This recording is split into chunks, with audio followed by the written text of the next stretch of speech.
Cuando vi la entrevista que te hicieron en DAZN, en la parrilla, en la primera carrera del Mundial, yo ya dije, vale, a este cuando venga a Cataluña lo quiero entrevistar, porque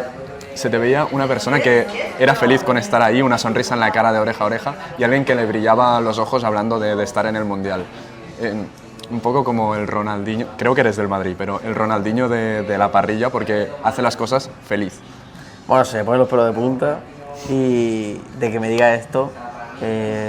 la verdad que sí, es mi sueño, por lo que lucho desde pequeño, por lo que toda mi familia se ha partido pues todo porque yo siga avanzando,